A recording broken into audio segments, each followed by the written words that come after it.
The line at Raleigh-Durham International was long and restless.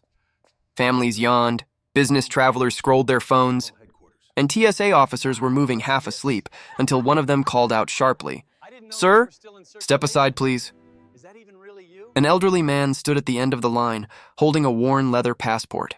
His clothes were simple, a faded red shirt under a gray jacket, boots that looked older than some of the officers on duty. He spoke softly. "Is something wrong, son?" The young TSA officer turned the passport over, frowning. "You tell me, Grandpa. This thing looks like it's been through 2 wars. A few people in line chuckled. The old man didn't respond. He just watched the officer, eyes calm, patient. The officer flipped the passport open again and squinted. "This can't be real," he said. "This issue dates from 1989, and it's marked as diplomatic clearance, tier black. What even is that supposed to mean?" Another officer walked over, smirking. Maybe he printed it on his home computer. "These guys see spy movies and think they're James Bond." The old man let out a faint breath. "Son, I haven't watched a movie in 30 years. The younger officer laughed. "Sure, and I'm the president." He leaned closer. "You want to tell me how you got this fake ID, sir? We can make this easy if you just tell the truth." The old man looked him dead in the eye. "I am telling the truth." His tone wasn't angry. It was steady, too steady. The laughter died a little. Something about that voice made the air around the checkpoint feel heavier. They took him to a secondary screening room. The officer in charge, a woman named Sergeant Rivas, dropped the passport on the metal table. "Sir, this document's not in any system we can verify. It says you're with the State Department, but the clearance code doesn't match any branch." The man folded his hands on the table. "It wouldn't." "Excuse me?" He gave a small smile. "Because it's not supposed to." Rivas crossed her arms. "Listen, I'm trying to be patient here. You could be charged with forgery, impersonating a diplomat." "Ma'am," he interrupted softly. "That passport's not forged. It was issued to me under an identity that was deleted in 1993. Rivas stared. "Deleted?" He nodded. "After the Sarajevo extraction, orders from the top, the name meant nothing to her." "Sarajevo extraction? What extraction?" He looked up at the ceiling like he was remembering ghosts. "You weren't supposed to hear about it." Rivas rolled her eyes. "All right, enough of the spy talk. Sit tight, sir. We'll verify this with the database." She left the room muttering, "Deleted identity." "Yeah, and I'm Wonder Woman." In the security office, a technician scanned the passport again. The system blinked red. "Access restricted, classified Tier 1, clearance required." The technician frowned. Ma'am, something's wrong. I can't even access the issuing authority data." Rivas groaned. "Probably a bad chip. Just call Homeland, have them check it." "Already tried," said the tech. "Homeland says this passport doesn't exist." Rivas frowned. Meaning, it's real enough to have federal encryption, but not registered to any known person or agency." A chill crept into the room. Then a new message flashed on the monitor. "Flag alert. Classified ID match found. Notify CIA Central immediately." Everyone froze. Rivas stared at the screen. "That's not possible," the tech whispered. "Who the hell is this guy?" Minutes later, 3 men in black suits entered the terminal. No uniforms, no insignias, just government-grade silence. They flashed credentials so quickly that no one caught the agency name. Rivas stepped forward. "Can I help you, gentlemen?" One of them replied flatly, "You already have." "Where's the traveler you detained?" Rivas blinked. "He's in holding." "You mean the old guy with the..." The man cut her off. "Yes, that old guy." Another stepped closer.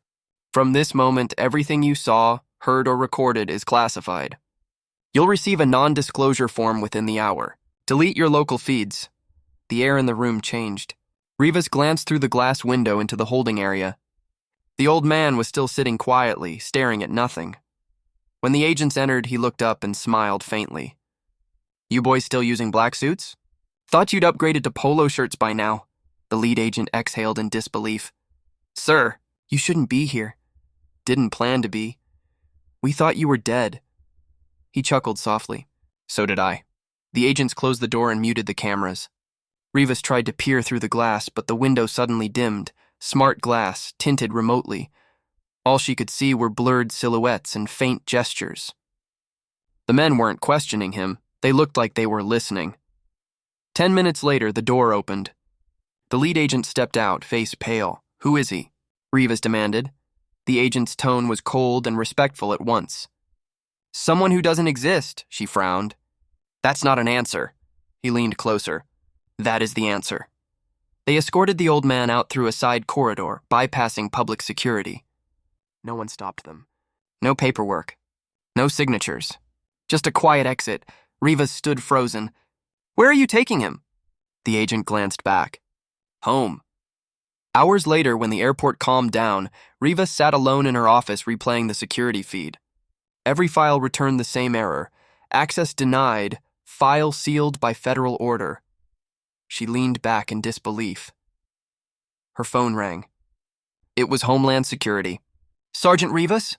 We've received a federal lock notice on your case number. You're to destroy all physical evidence immediately, she swallowed. Sir, who was that man? The line went silent for a moment.